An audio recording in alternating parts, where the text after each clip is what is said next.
Okay, welcome everybody to SD Radio episode 10. Tonight I'll be your host again, BD Brian, member of SportsDgens.com. Tonight we'll do something a little different. Instead of a fantasy preview or a UFC preview, we'll have a special guest on with us. It'll be Broc Miller. You can find him on Twitter at BrocNestMonster. Broc, how you doing tonight? I'm doing well. Well, thanks for joining us. This will be fun. We've talked a lot and kind of got to know each other through the Twitter. You're a big baseball guy and fantasy guy, and I thought it'd be fun to kind of pick your brain and kind of see what you have going on. Let's just start it off with something simple. Kind of give us your fantasy background, history. I know you do some writing for Project Roto. Kind of what you do for fantasy baseball. Yeah, man. So I started out playing fantasy baseball, just kind of season long, whatever, free leagues ESPN offered, kind of towards the end of high school. But I didn't get into it a whole lot. I was more into just kind of following the Dodgers as a baseball fan. And then after college and I started my career and stuff like that, I started getting a little bit more into it. And that's kind of I come across a website called Mike Scioscia's TragicIllness.com. It was the Dodgers blog, and it was kind of my first introduction into advanced stats. I'd never really thought to look anywhere past batting average or home runs or whatever, and looking at the game from a different perspective really got me a lot more interested in analyzing value and evaluating players and their performances and stuff. So I started playing DraftKings about 3 years ago, or 2013. I started on FanDuel for a couple months, and then I went to DraftKings shortly after that. So I've spent a lot of time playing the daily fantasy sports. That one just kind of took over. I still play plenty of season long and stuff like that, but daily fantasy sports it's just a lot of fun. Yeah, no, it seems like daily fantasy's kind of taken over everything, and I still play in some season longs with some buddies and everything as a way to kind of keep in touch with people. But it seems daily's the way of the world. I'll kind of move back and forth. I'm going to skip one little thing on the outline. Since you did mention DraftKings and daily fantasy, let's get into. There was a couple big changes that kind of came down. Well, I wouldn't say big changes, but changes that came down the other day. DraftKings is only going to do 2 outfielders now and a utility. You can only stack 5 players from a team instead of 6, and there's no penalty for caught stealings anymore, which I always thought was kind of goofy. Yeah. Kind of, what's your take on that? Like, do you think it's going to really impact the game a lot? Do you think it's just kind of stupid, or like, what do you think with that? I think it's gonna kind of increase scoring a little bit. But the rules are the same for everybody. I don't think it's going to have a huge impact. The biggest difference that I think we're going to see is that you're really going to be able to pack in the top couple hitters. A lot of times in tournaments and even sometimes cash, depending. I'll try to stack up the top couple hitters out of a team, or even do 2 mini stacks, 3 guys from one team, 3 guys from another team. And with these new rules, just with the way the eligibility is kind of funky, and with the designated hitter in the American League, you got a lot of teams where 2 guys are first base eligible, and it's kind of a pain in the butt to pick one or the other. But with this new format now, you'll be able to get both of them in there. Which I think is a good thing. That was always really annoying. As for the caught stealing thing, I always thought that was stupid too. That was the worst thing. The guy gets on base, and okay, we got a couple points out of him.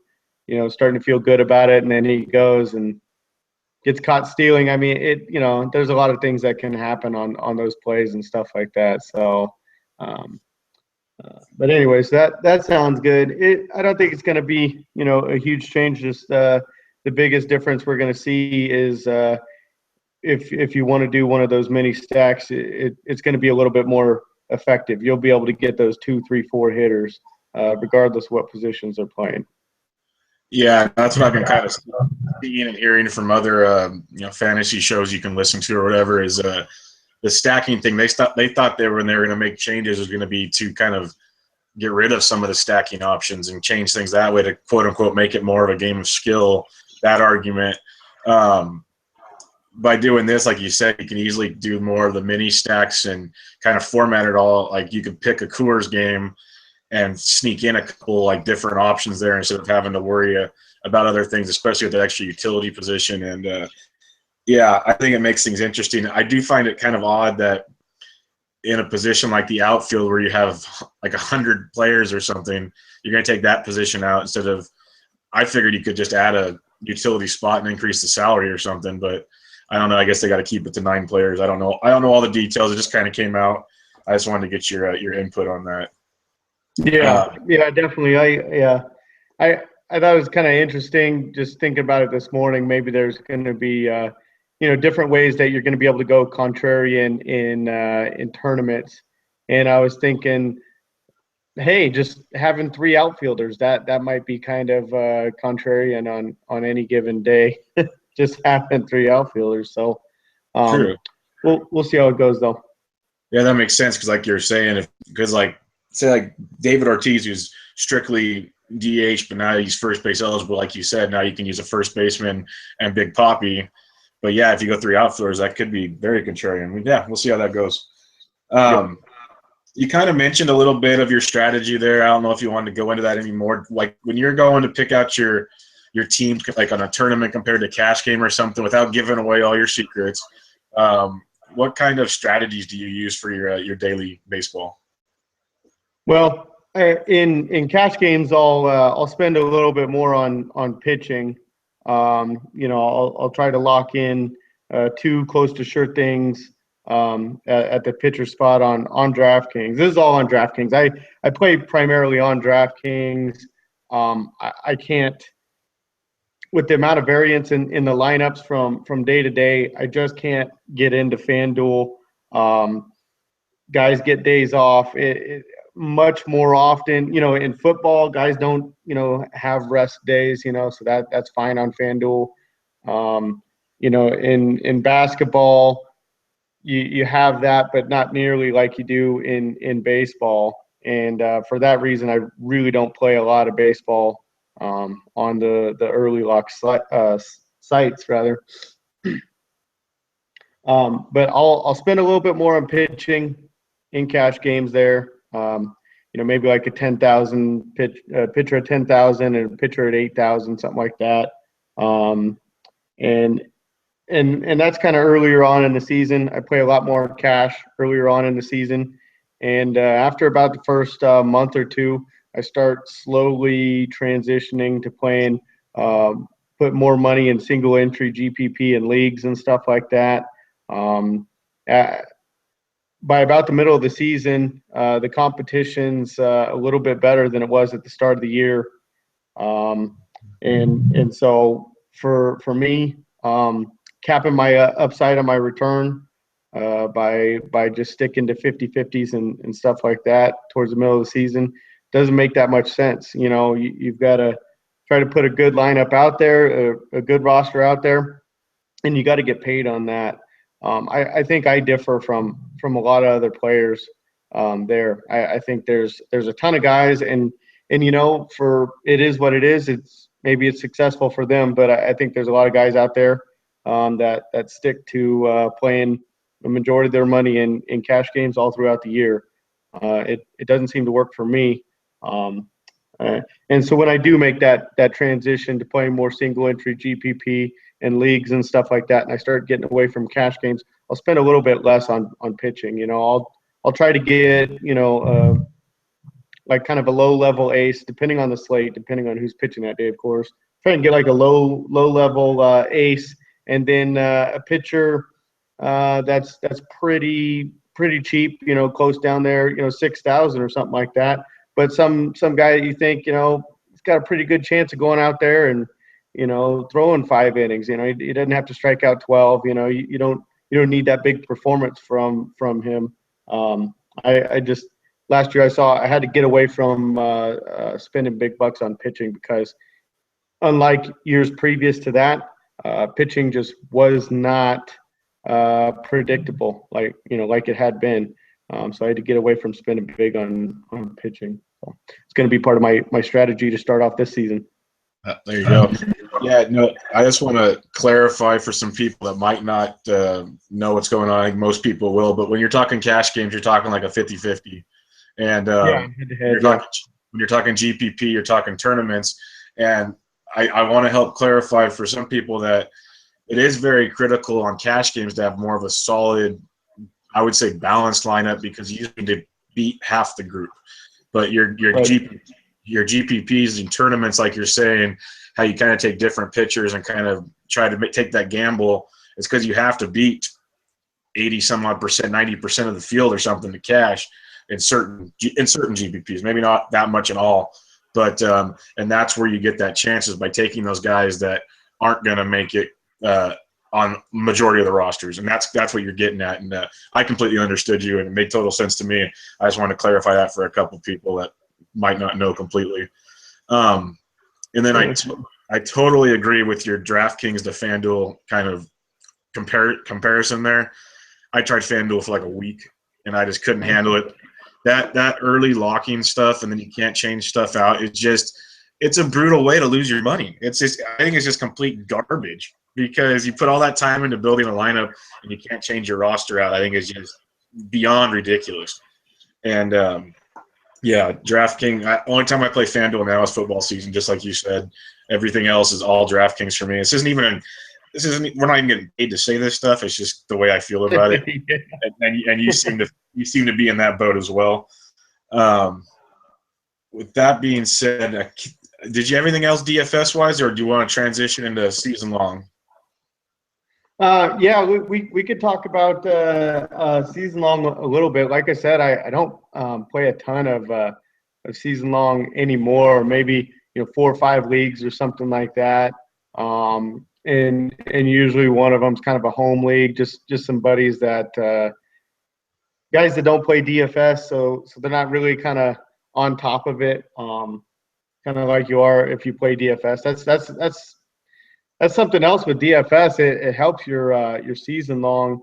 If you're kind of tracking how guys are playing and what situations the guys are succeeding in, you're tracking all of that for daily fantasy, and you can kind of use that in your season long. Whereas guys that are playing strictly season long, maybe they're going to watch a lot of games on TV or whatnot, but it's just a different level. When you're playing daily fantasy sports, you're going to end up, sitting there on your phone at night before you go to bed. You're going to roll through there. Okay, which rosters beat me tonight? Why did they beat me? You're going to roll through. You're going to see, oh man, that guy's 3 for 4 again today. You're really going to be on top of that.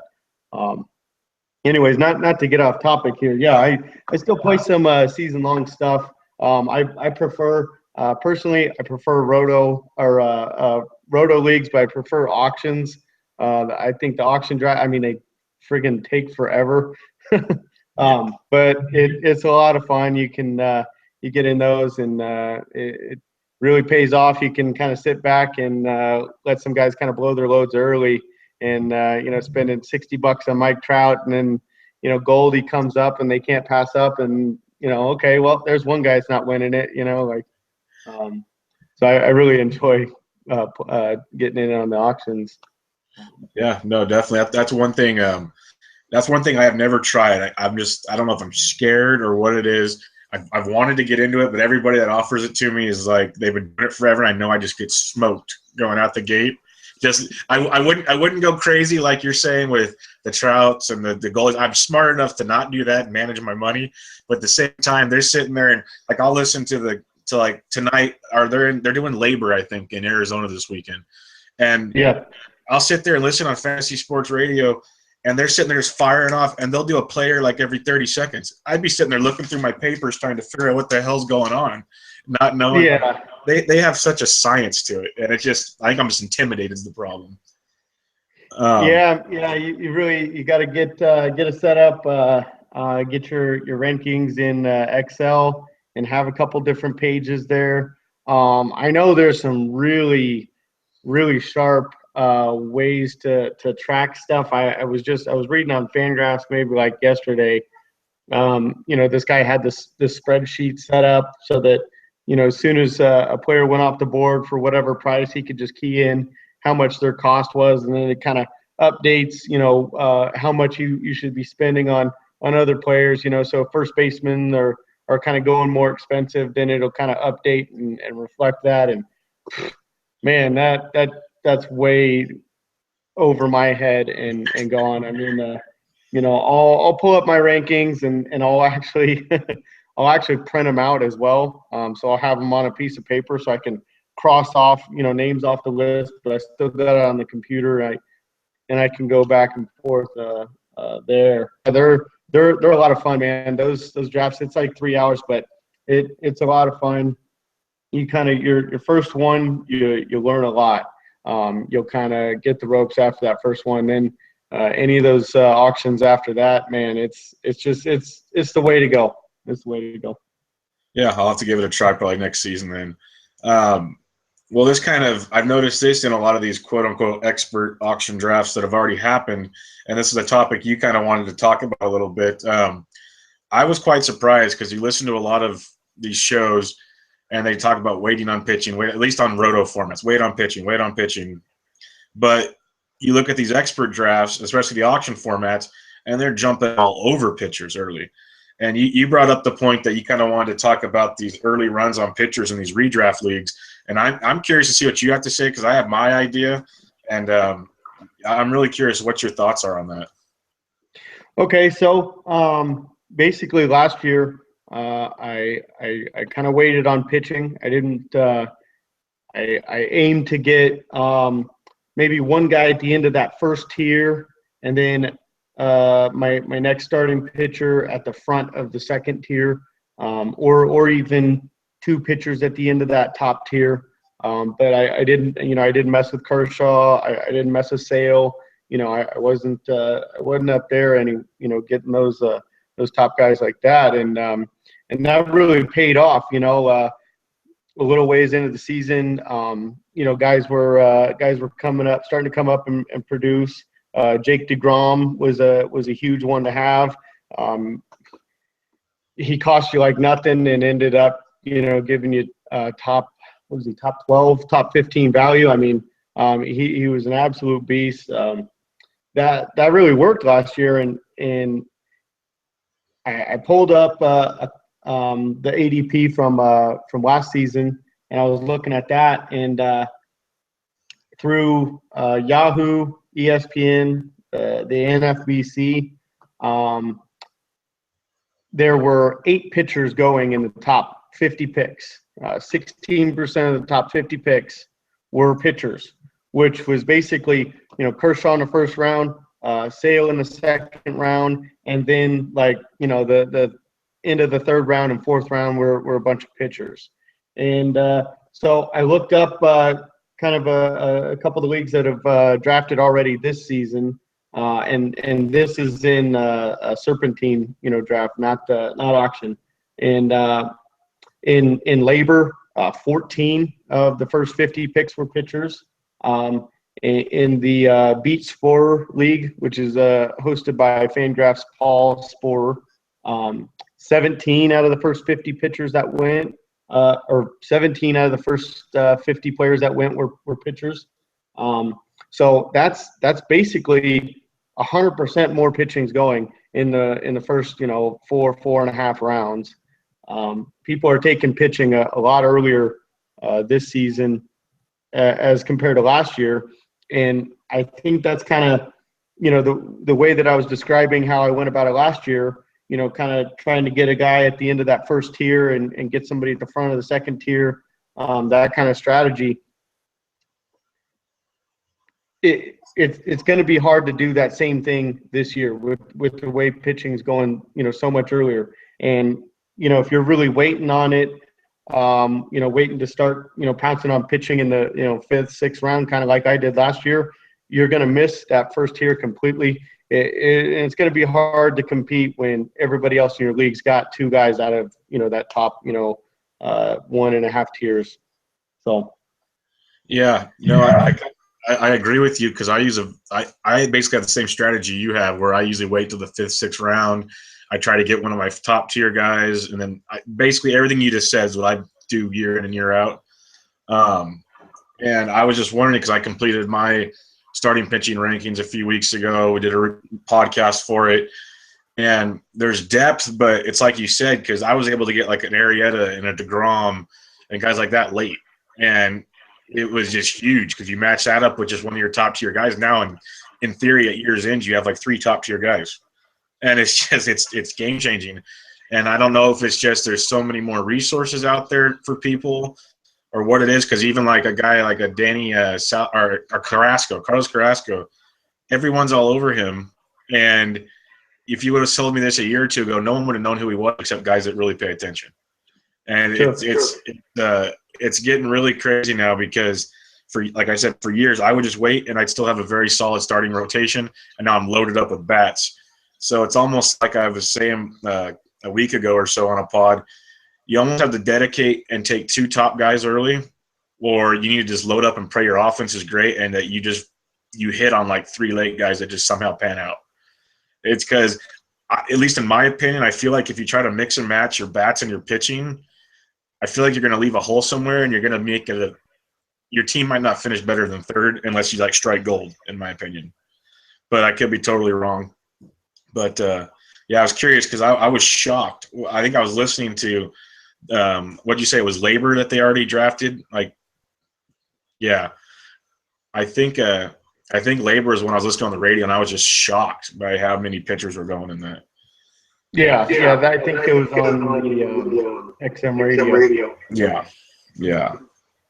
Okay, well, that kind of there's just kind of a little question I have because I listened to him, and I guess it does influence me since we're talking about pitching runs. But do you pay a lot of attention to these expert drafts and kind of see where they're going to influence what you do? And I know you said you don't do a ton of season longs; you do more auction-based stuff. But do you take a lot of account into what they're doing? Yeah, I'll definitely look those up.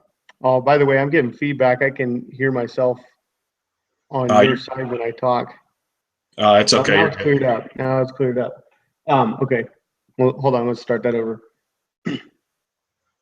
Yeah, I'll look up the expert drafts and look at where guys are going in the expert drafts, and then I'll compare those to a list of average draft position lists of other leagues, and maybe you can that way you can find some sleepers. You can find some guys that are being valued a lot higher by the experts, by comparing those lists. So I was actually just doing that this morning. So I do a little bit of that. But sure. Now, is that how you make your own rankings, or do you just kind of use an accumulation of things when you kind of go into your draft, or what do you kind of base off to make your rankings for when you go to draft and your auctions and everything else? This is actually the first year that I'm coming up with my own rankings, and I'm right in the middle of it. I've been working on it the last week or so, just whenever I get a minute, and that's more or less how I'm going about it. I'll go, pull up the draft positions from, from Labor, from these different expert drafts, and I'll kind of make my rankings based on that, and then separate them out. I can export it into a Microsoft Excel file and pull it up in there, and with that I can separate them all out. It'll come in organized, 1 through 700 or whatever, and I can separate them out by position, and then I'll look at them, individually, like whoever came through the 7th ranked first baseman versus the 8th ranked first baseman, and I'll kind of adjust, on my own. Okay, yeah, no, that's pretty similar to what I do, and I'm assuming a bunch of other guys do. I didn't know if you went too statistical into it or not, but yeah, that makes a lot of sense. I will get kind of statistical in that, when I find that I feel like a player needs to get a significant bump up, like maybe he went as the 8th highest drafted first baseman in labor, but I was thinking of him more as like, top 5, maybe top 4, then I'll pull him up on Fangraphs and I'll really dig into the numbers. Why is he being drafted where he is? Am I expecting him, where his projections at? Am I expecting him to outperform those projections? And so sometimes, but you can't really dig in that deeply on every single different player on the list either. Yeah, no, I totally agree there.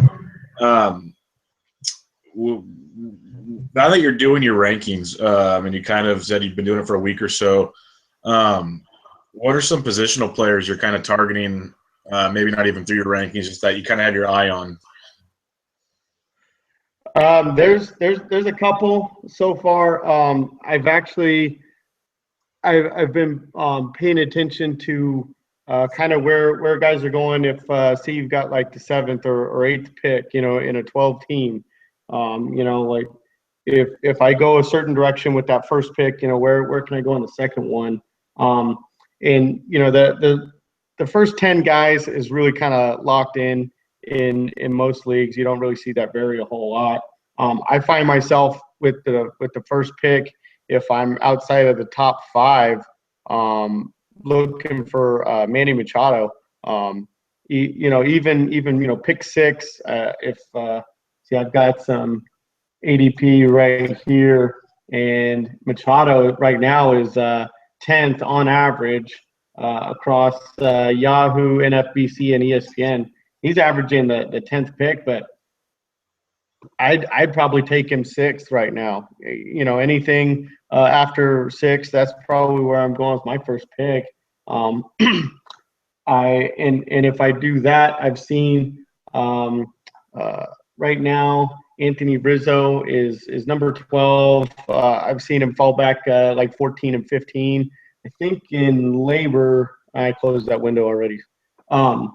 In some leagues, he's kind of going all the way back to the middle of the second round. I think he's a suitable first rounder. So those are a couple guys that I'm really looking at towards the front of the draft there. Machado, if you look at his numbers from last year, and he had 35 home runs and 20 stolen bases. 35 home runs and 20 stolen bases. I mean, Mike Trout hit 6 more home runs, but Machado stole 9 more bases. And you could argue, and Machado is going to be eligible at shortstop or third base. That gives you a lot of options, in the 5th or 6th round or 7th round of your draft, wherever, you can, when you're picking that last guy that fits in your starting lineup, that last bat that's going to be a starter for your squad. You can pick the best available shortstop or third baseman. You can kind of, you can maximize your value that way, as opposed to being maybe pigeonholed into one pick or another that way. So there's a little bit of flexibility there, and honestly, outfield is pretty deep as it is, and it is year in and year out. I think for 95% of the stats, for Machado, if you're picking in the late round, you're really not giving up a whole lot to somebody who's first got the first pick as Trout or even Goldschmidt. Yeah, no, I totally agree. We talked about Machado recently, and Machado he stands out as he made a huge leap this past year. The doubles turned into homers, and I think he summed it up best. He actually basically performed the same, if not better, than a Trout. So he's a very good pick, middle to late of the round. It is kind of odd that he's still going 10th overall in some drafts. He deserves to be. I think he's the 4th best offensive player behind the Trout, Harper, or Goldschmidt, and you can still make the arguments like you did that you can take him above them without a problem. So Sure. that's definitely a great guy to target. There's no doubt about that. And that's one reason why I tell people I don't want the top picks in the draft. Give me the middle to late of the round, and I'll take that all day long. Yeah, absolutely. And a little bit more on Machado, real quick. He, you mentioned those doubles turning into home runs. His ground ball to fly ball ratio, the two previous seasons was at about 1.5. I think 1.46 and 1.58. So he was hitting 3 ground balls for every 2 fly balls. And last year he was almost even. It was 1.14. He's getting the right trajectory on the ball now. He's always hit the ball hard. If you look at his line drive rate, it's been about 1 in 5, about 20% of that line drive rate. There's a guy that absolutely those doubles turn into home runs. He's hitting the ball in the air more, and he's hitting it just as hard as he did before. I think Manny Machado, being the 10th overall pick, might still have a little bit of upside, and that's saying a lot. Yeah, and then there's one more guy I want to mention that basically last year's Machado, to me, this year is Mookie Betts, where he had a big year towards the end of last year, or all of last year, but I think he has the potential to do the same thing. He steals the bases, and I think he can turn some more of those doubles into homers. He had a ton of extra base hits. That with that monster and everything else, Mookie Betts is the guy I like to target. If you can somehow get him towards the end of the second round, but he's going way ahead of that. But maybe even late first, early second. I like Mookie Betts a lot, but we won't go too far into that one. Okay, so you're targeting Machado for position. What outside of your guy Clayton Kershaw, who would you be targeting as a pitcher? For me, I mean, there's obviously there's your top pitchers. I think Bumgarner. I'm getting the idea that the perception out there is that he had a little bit of a down year, which I really don't think he did. I mean, that guy's a stud. He year in and year out. That's a guy that you can rely on to return value.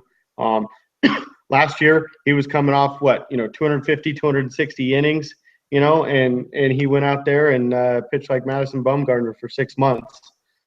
That's pretty valuable when you're looking at your first pitcher to take in a draft. Absolutely. I think another one, Cole Hamels. He was I didn't write it down. I have to look it up here. Cole Hamels is going. Where's his ADP? I just wanted to have this up already. I think he's like a top 20 pitcher. Like that. Top 20, yeah. And then overall, he's 77th. He's going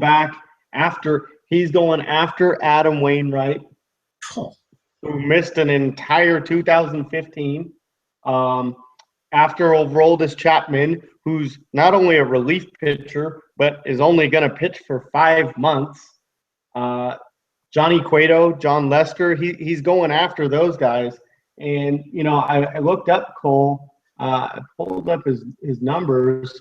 Obviously, he was traded from Philadelphia, which is not a great pitcher's park, but it is somewhere in the middle. And he went to Texas. And I think that right there is something that's really scaring some people off on him. I think he's losing some spots in the draft to that. And, the fact of the matter is Texas is not that offensive haven that it was for so many years. They made some changes in 2012. They opened up the what's it called, the walkway, the breezeway. No, the front of the sky boxes, the premium boxes, they were closed off. They opened that up, and there's much less of a jet stream in that park now, and the ball just doesn't fly like it used to. I looked it up.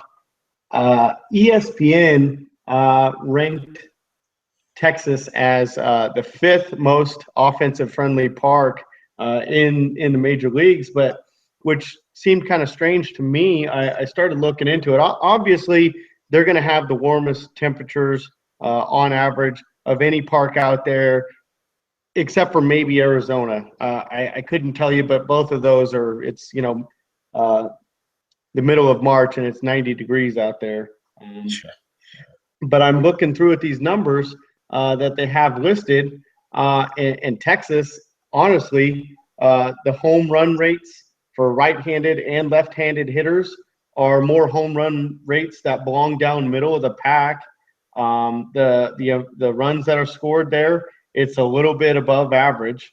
And it says the last line here in their write-up says that it's mostly there as a hitter's park because there's a low strikeout rate in that stadium, which to me isn't something that I don't know how that what that's an indication of. Maybe it's more of an indication of the hitters that are on that team that are in. I don't know how park factors will really affect the strikeout rate. So basically what they're saying there is they bumped it up in the standings a bunch because of the strikeout rate in the stadium, which is not something that I'm really buying into. You look at those home run rates and they're not that great. Texas is probably still, a top 12, maybe a top 10 stadium for offense. But the point is it's not a huge difference from Philadelphia. Not at all. Yeah, the ball flew out of Philadelphia. People forget that. Well, if they want to say it flew out of Texas, it flew out of Philadelphia too, is what I'm saying. I agree with what you're saying there. And people do forget that Cole Hamels is an ace, and aces pitch in all ballparks. There's really if the pitcher's as good as he's supposed to be, the ballpark's not going to matter. And if Giovanni Gallardo could survive a season in Texas, I'm pretty confident that Cole Hamels can survive in Texas. Well, I hope nobody asks me how Giovanni Gallardo did it because I don't know how it happened. I don't think. A couple numbers real quick on Cole Hamels. A couple numbers. Let's see. Last year was he actually registered his highest strikeout per 9 innings, 9.1. That was the highest of his career. His walk rate was the highest of his career as well. But 2.6 is still not a rate that's gonna get you in any kind of trouble.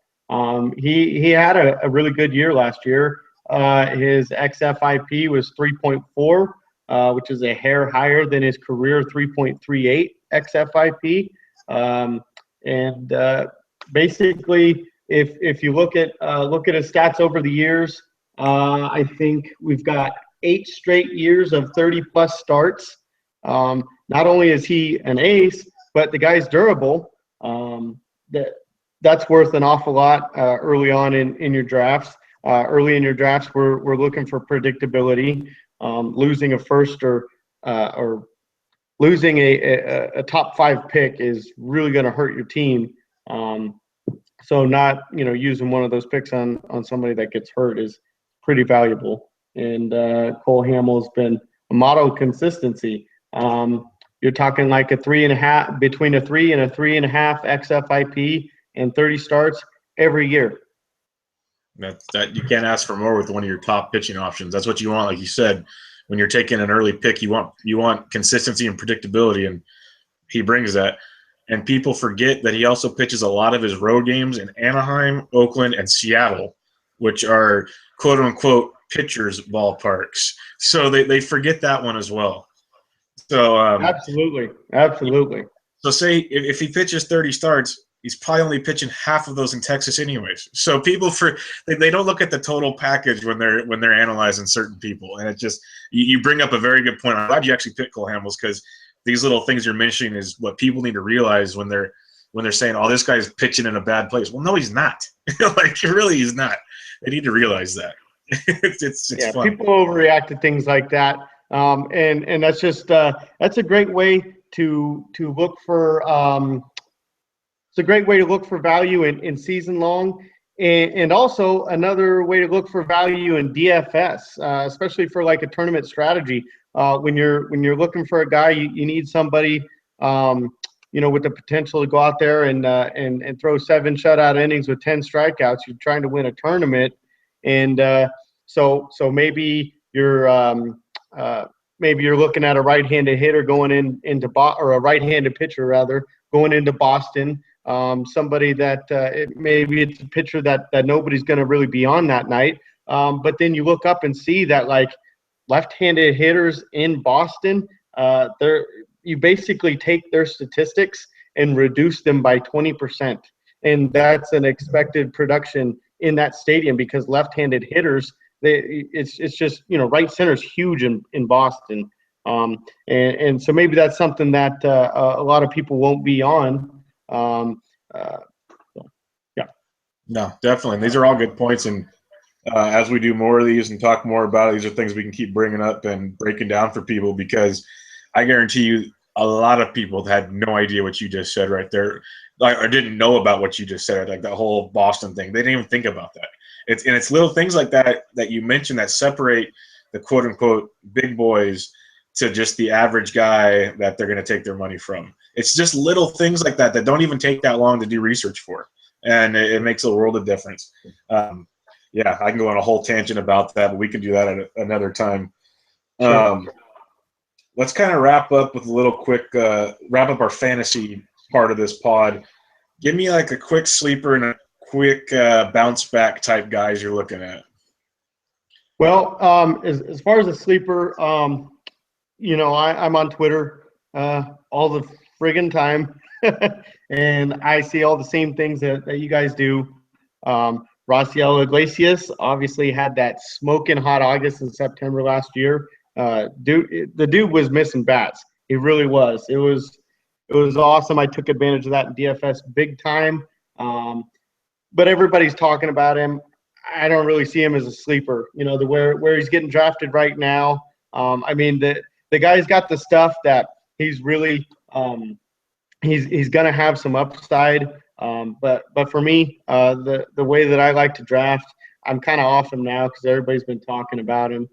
So that's the sleeper that everybody else has been bringing up, and I can't get behind it anymore. But for me, every year we get a couple aces, or ace level prospects rather.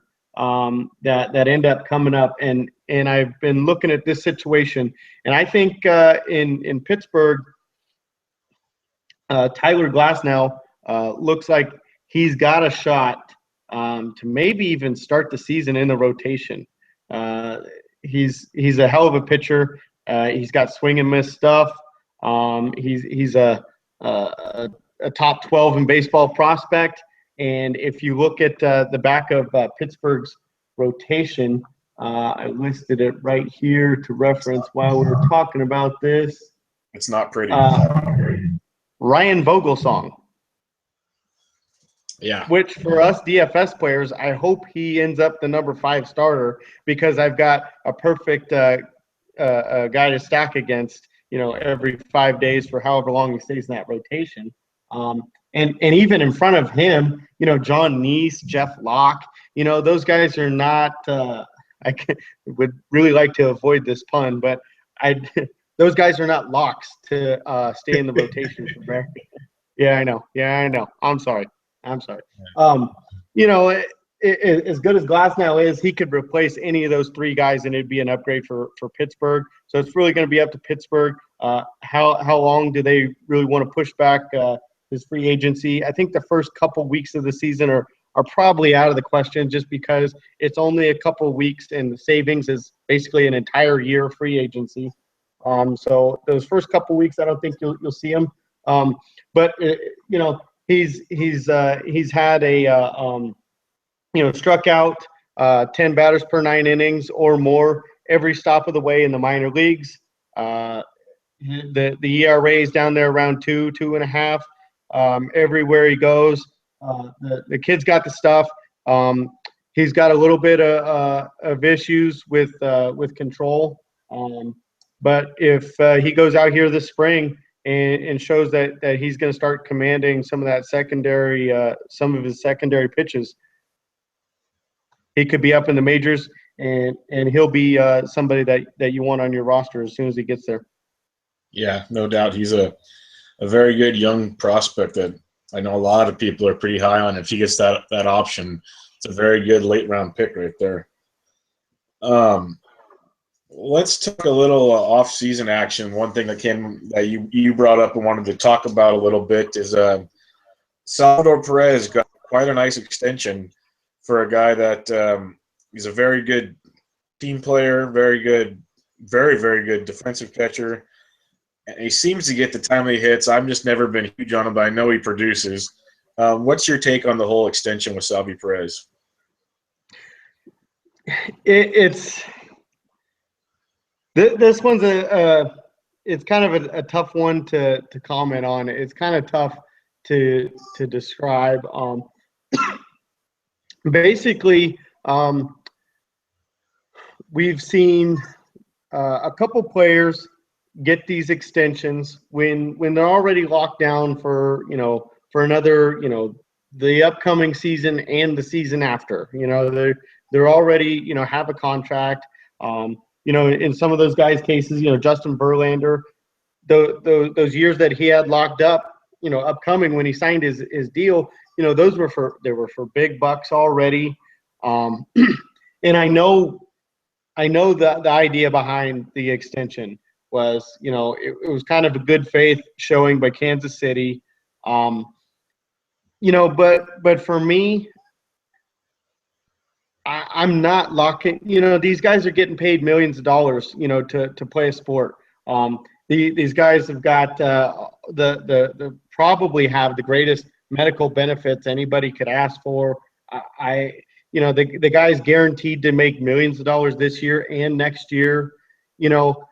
For me, if I'm a GM, hey Sal, we'd definitely like to keep you around and stuff like that. But we've still got 2 years on your deal, so we'll talk about it next year. Say, there's really no possible reward in extending him when he has 2 years left on his deal already. There's no upside in that. That even if and especially in his case, even if he goes out there and he quits striking out all the freaking time and hits 25 bombs. What are you going to do? Pay him? You would have ended up extending him at what, $21 million a year? The extension they signed him to, $18 million a year. I mean, you're basically saying $18 million a year. You're basically saying, oh, I think he's going to hit as well as Buster Posey for the next couple of years. If he hits as well as Buster Posey, okay, fine. Then extending him at $18 million is probably what you would have ended up doing. But if he doesn't end up hitting like Buster Posey, there's no real business sense behind doing that.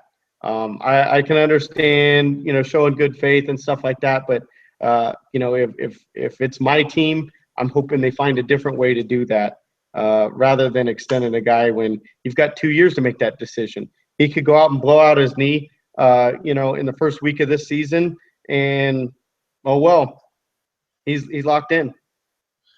Yeah, no, I totally agree. I was kind of surprised by the move actually, because he's good, and I think it was like you said, it was more of like a reward for being the team captain and the MVP, the World Series MVP, and all that stuff. Because I'd be scared to give him that kind of money for the innings he keeps putting in behind the plate. Most catchers don't get better as their career goes on. For a team that doesn't spend money, they picked a very interesting place to spend their money. And I know they gave Kane money, which, I could see that. They gave Gordon money. I can see that. No idea why they gave Ian Kennedy money. But the Salvi Perez sign seems like it was basically, hey, thanks for being the guy everybody loves and being productive. Please don't get hurt. Here's a paycheck. That's what I got out of it. And, I thought that was quite an odd deal there.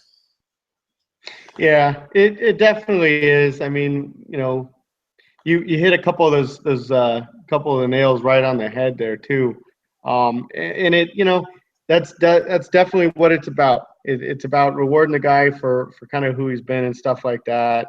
But like you said, for a team that doesn't have a ton of money to spend, it seems kind of innocuous maybe right now. But this could hamstring that franchise for the next like 5 years.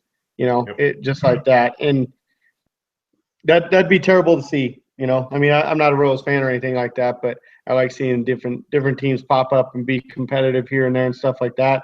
And I really hate to see something like this go south, especially when it just really didn't need to happen. Yeah, totally. Now, that leads me to my next question. Talk about a deal that was on. I like it for the Rangers. I get it. It's another bat to kind of take the place of a guy they gave a lot of money to, or they traded for a lot of money. Because they signed Ian Desmond, but he's not going to play shortstop. He's going to play left field. How do you think that's going to impact him? Is he going to come back to hitting like the Ian Desmond of old? Like, what do you get out of this? I think it's a win-win for the Rangers, because if he goes somewhere else, they get a draft pick back. They're not spending a lot of money, so on and so forth. But and Desmond's got to be killing himself. He gave up $100 million. So what are you getting out of that? Well, definitely as far as turning down the $100 million extension, at the time I could see why he turned it down. That was in 2013 when he turned down the $100 million, and he was in the middle of a 2020 season. I mean, he was a beast of a shortstop, and the guy, despite all the errors that he commits at shortstop, he's a pretty good defender. He's got some good lateral range to both left and right. He can move his feet. So maybe he misses some of those errors and stuff like that. But I don't think you'd really want to call him any kind of a liability at shortstop, regardless of what SportsCenter says about the amount of errors that he has.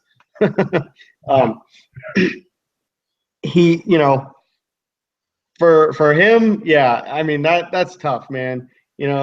He goes out there, has a little bit of a down year, with the way that the market goes. I can't believe at the beginning of the offseason, I knew that, okay, he's not going to hit that, $100 million, like he was offered a couple of years ago. That's not happening. But I thought this guy was going to get a real nice contract just because he's not a bad defender and he can hit. Are we supposed to believe the guy that he was last year, or should we believe that maybe he's closer to the guy that he was like the 4 years leading up to that, and maybe just last year was a down year? This guy's a good hitter. He's a good baseball player. He's a good base runner, and he can play a little bit of defense. It's not like there weren't teams out there that needed a shortstop. There were a few of them. There were a few decent fits for him. I can't believe that. As far as Texas, sure, bring him in. Let him hit in the AL West. There's some tough ballparks there, but there's a lot of bad pitching in the AL West too. Let him go out and have another Ian Desmond season.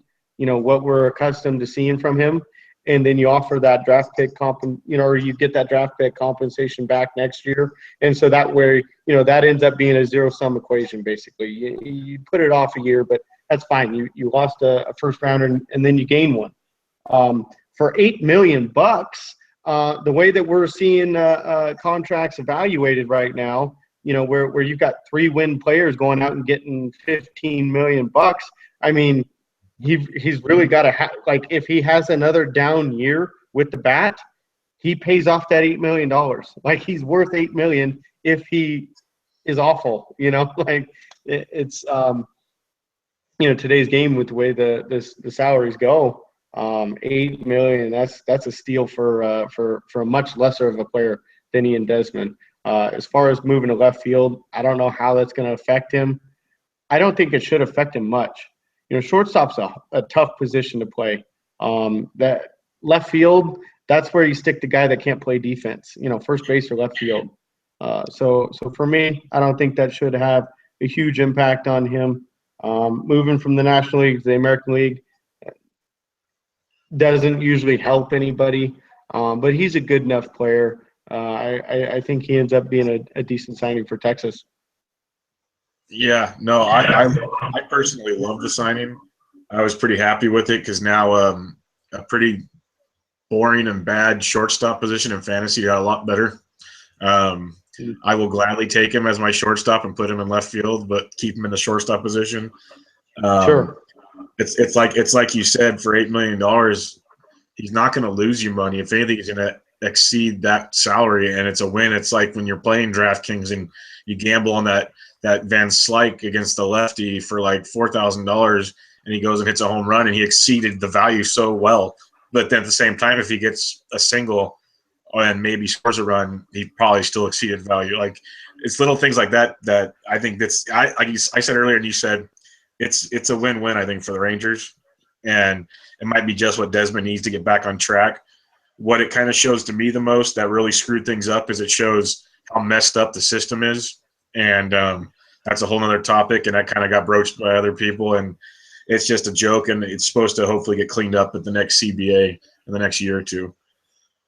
Yeah, I think it's next year's off season is when they're gonna is when the CBA comes back up, and I think that definitely, I mean, it's pretty safe bet to make. Every time the collective bargaining agreement comes up, somehow free agency changes. But I think that they've got to make some changes there. You can't have players of Ian Desmond's caliber sitting out there in the spring training and then having to take a job, a shortstop, taking a job to play, left field for so little money. The Players Association is going to bring that up. That's going to be the first thing they talk about in those negotiations. They're going to say, you see what this did right here? This is one of our guys in our union. And look at the guys, think about if something happened at your work and you ended up having to take, like, I don't know, say a 50% pay cut, if you were in a union, your union would not go for that. That's just that's going to definitely be dealt with next off season. Yes, no doubt about it. And real quick, speaking of signings, there are some really interesting ones. Like I said, Ian Kennedy getting paid, and then there are some other ones. Is there anyone that really stood out as a good or a bad signing this offseason to you? Yeah, no, I didn't get this is about the part of the outline that I got to when you called. Okay, no worries.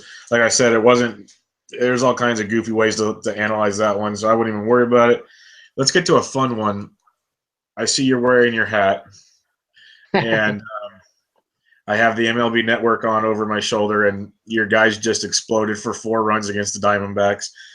And I want to hear the Dodgers perspective, because there's a lot of Dodgers fans I can't talk to, and there's probably a lot of Giants fans you can't talk to. But I can actually usually talk to you without a problem in the world about Giants-Dodgers stuff, and it's a lot of fun. So what's your impression of the Giants-Dodgers rivalry? Because when I grew up to what it is now is a totally different thing. And so I'm assuming you see it similar. But what's your take on the Giants-Dodgers rivalry?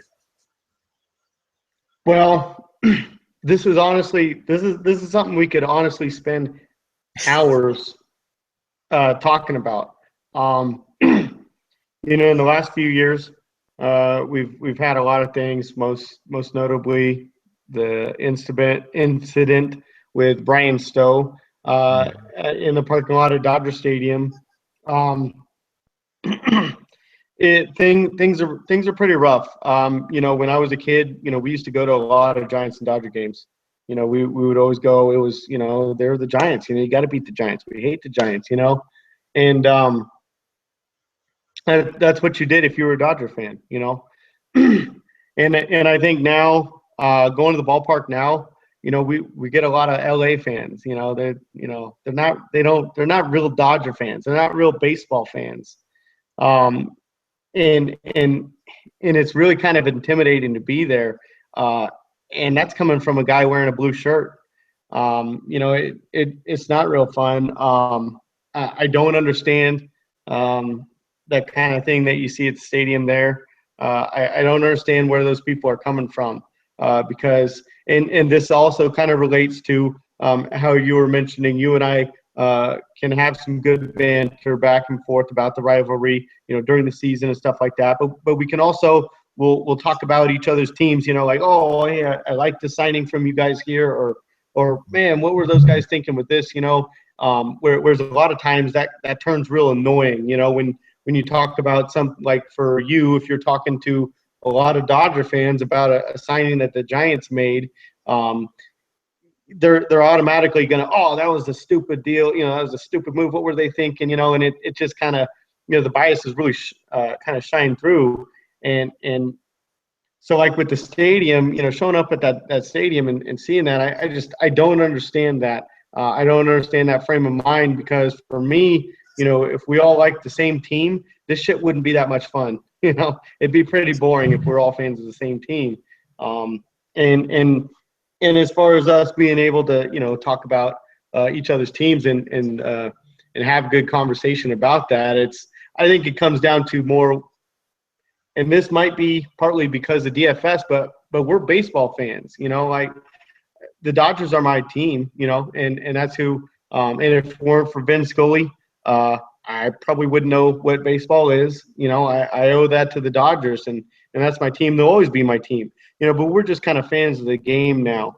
And I think maybe daily fantasy sports or all kinds of fantasy sports might have had something to do with that. Yeah, no, you just summed that up perfectly. And I think that's the biggest reason why guys like myself and you can just talk about it, because we have fun. We enjoy the rivalry. I'm always going to be a Giants fan. You're always going to be a Dodgers fan. And it's just fun to, jab back and forth with no feelings on the line at all. But I think you summed it up best, is why we can do that. It's because we are baseball fans. I'll watch a game if it's on TV, and it could be the Marlins and the freaking Braves. It's not going to stop me from caring about the ball game. And it's probably because I have some fantasy value involved or something like that. It is a lot. It is sad, and I know it's not just down in LA. It's in San Francisco. There's a big corporate section at the new park, but there's also just some weird people that are there, and they've been heckling and messing with Dodgers fans lately. And I laugh because when I go, I usually go with one of my really good friends is a Dodgers fan. We sit next to each other. He's wearing his blue. I'm wearing my orange and black. And we have a great time with it. And I get so annoyed by just the people that go, like, they see the blue and it's like, okay, F this, F you. And it's like, do you even know what you're talking about? Do you have an idea of what's going on? Do you know Bobby Thompson and how that all happened? You have no clue of what the rivalry is. You just see a color and you think it's like a gang affiliation or something. You have no concept of what a rivalry is.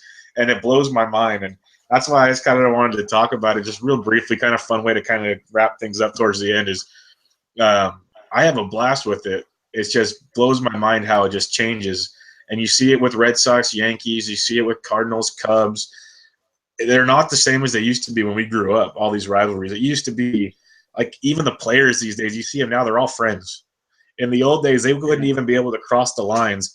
I won't go along too much longer, but I'll never forget at Candlestick Park, the Giants could go to their dugout straight from the locker room, but the opposing team had to go out of the entrance by the bullpen mound and walk all the way across the field to their dugout. And all it was one giant boo all the way across. and one of the greatest parts of that rivalry was your manager, Tommy Lasorda. And when he'd come out, they'd start booing, and he would lift his hat off and start waving to people like he was Miss America.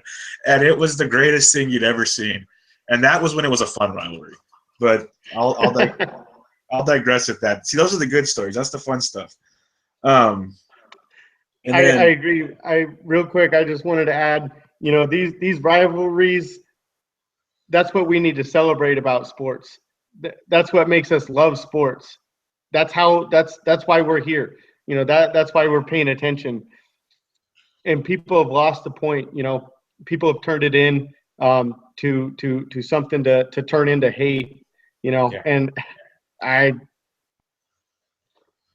just don't get that. Yeah, exactly. And that's kind of why I wanted to bring this up, to explain to people that, like, I have a thing on, I can't move it, but I have a Bobby Thompson ball signed by Ralph Branca behind me, and it's for the shot heard around the world. Like, it's just what it is, but that's a whole nother story. I noticed last year you got to visit Wrigley and Cellular. I think it's still Cellular Park there in Chicago. So you do things kind of like I do. I try to visit at least a park a year, and kind of I have over on my other wall here. I have a map with the tickets and everything on it and all that garbage. If real quickly, what's kind of the parks you've been to? I know Wrigley, you can't top that, at least in my opinion. I loved Wrigley. And what's next on your agenda for ballparks? Well, Wrigley was entirely badass. It really was. We were bleacher bums for a day. We got there early, sat right up there in the front row. Heckled Matt Garza while he warmed up. He was super cool. Tossed the ball to the kid. We had a great time with that. Wrigley was just that turned out. We lucked out, man. Let's see. Rizzo homered. Schwarber hit 2 homers. One of them was an opposite field bomb. Bryant homered in that one, and I think Dexter Fowler took one to dead center. That game was bananas. It was a hell of a good time. And then yes, I did also visit the cell. That was for my birthday last year, and that was kind of the first year I've done that. But I'm going to keep that going for my birthday every year. Just hop on a plane, go somewhere, and cross a couple ballparks off the list. It was kind of the first year I've been to Phoenix. Obviously Dodger and Angel Stadium's just an hour down the road from me, and I've been to San Diego. The last game at Jack Murphy Field, and then I also went to the first game at Petco Park down in San Diego because I lived there at the time. I've been to San Francisco. That is a badass stadium. I love that. It was actually a preseason game. It was against Oakland. It was a freeway series right before the season in 2014. And that was badass. But that's kind of and then also I've been to Texas, the ballpark in Arlington. But yeah, the plan is to just every summer for my birthday go somewhere and cross a couple parks off the list. I'm actually going, like I was saying earlier, next weekend I'm going out to Phoenix for spring training. And at the end of my trip this year, this is my 3rd trip out to Phoenix for spring training. And at the end of this trip, I'll have visited all of those ballparks out there in Phoenix. So next year, I think for spring training, even though the Dodgers are going to be in Phoenix, I think I'm going to fly out to Florida and start crossing off parks out there for spring training. And the plan is to have all the spring training in all the major league stadiums crossed off the list by the time I retire in 200 years, because I'll never get to retire. But anyway, so when I get to retirement, hopefully I'll have enough time to cross off all of the minor league stadiums as well. Yeah, no, that's awesome. That's kind of what I've tried to do. Real quick, when I went to Wrigley, this is like the fan thing we talked about, and people can make fun of me all you want, but when I first walked through and you walk through the tunnel and you see the park and the ivy, like I was like a little kid again. It was probably one of the coolest things I'd ever seen. First off, it looks so small, at least to me. Yeah, like compared to literally, I walked in, I'm like, whoa. But it was literally like just talking about it now, I'm kind of getting excited. Wrigley was amazing. I visited Dodger Stadium, Angels. I've been to Arizona. Went to Houston 2 years ago. That's a cool little park. I'll be going to Scottsdale again this year, and this time I'll get to go to Mesa for the first time, check out the Cubbies stomping grounds. So that'll be fun. It's so sick. Yeah, Sloan, the new one. Mm-hmm. Yeah, I went there last year. I went to Sloan. Dude, it is so sick, and they have the best microbrews out of all the stadiums in Phoenix as well. Well, that's good to go because I'm in the special drinking section already, so that's good. Yeah, no, I absolutely love spring training. That's a whole another topic. I've told anybody that's ever wanted to ask, you have to do it. I almost like it better than the regular season. That's amazing. What I tell people. That's what I tell people, and nobody believes me. I'm like, it's my favorite time of the year. Yes, I could do that and never go to a game during the season and be just fine. It is amazing. It's relaxing. It's great baseball. It's funny you want to go visit all the stadiums. I actually have my wife on board that once we retire, we can rent an RV and drive around the country to go check out stadiums. She's already, that'd be badass. Yep. she's already on board with that, but I'd kind of like to knock them off sooner like you are. Yeah. And then that's the other thing I'll tell people, the difference between Cactus and Grapefruit League. If you stay in Scottsdale, the farthest stadium's like 40 minutes away. Yeah, 40 minutes. Grapefruit, you got to travel. Cactus, you can Uber to pretty much everything. Yep. So That's what the homie on Twitter, Kevin Adams, at Magic Sports Guy. He does the DFS takeover. He's actually going to meet me out there next weekend at spring training, and that's what he's planning on doing. He got a hotel right in the middle of the place. I'm staying with some family. Family's got a vacation home there, but he just got a hotel right in the middle, and he's just going to have a weekend, man. Just take an Uber wherever he wants to go. It's absolutely just like you said. 40 minutes is as far as you're going to have to go. Yeah, no, it's awesome. It's awesome. Well, dang, we took about an hour just like we wanted to do. We covered all kinds of things. We covered DFS. We covered season-long transactions. Real baseball. Yeah, no, it's been great. Once we started talking on a pod recently, and there was actually baseball news to talk about. I think we spent more time on baseball news than the fantasy part of it. It's so awesome having baseball back. Every time I turn the MLB network on, there's been minor league game or not my spring training games on all day today. Hell yeah. And I can't even tell you how the guys are like. I wanted to give you some. I want to do some Giants Dodgers trash talking for a minute, and I wanted to know who the heck number 73 Zaraga is, because I think I'm smaller than him when I was watching him run around the bases right now. That was something else. Well, it's down here in LA, the Dodgers still don't have a TV deal, so it's blacked out on MLB Network. It just blacked out on me as soon as that game came on. So I haven't been able to watch it, but I saw Alex Guerrero got scratched for that guy. And as a guy that's pretty familiar with all 5 different minor league levels of Dodger players, I don't know who the hell that guy is. Yeah, because I'm not nearly as knowledgeable as you are in that. Like I probably am on the Giants compared to you, but I know a good chunk of at least the prospects, and I had zero. Like I think I've seen Prince Fielder run bases more graceful than what I just saw on TV. It was impressive. Man, yeah, that guy sounds awful. I don't know. Who knows? I mean, he's replacing Alex Guerrero, so. Hey, but you guys are up 6-2 in the bottom of the 7th, and you're still threatened. So there's that to look forward to. Nice. But maybe if I go down to Buffalo Wild Wings right now, it might come in. I think they're able to play the game down there.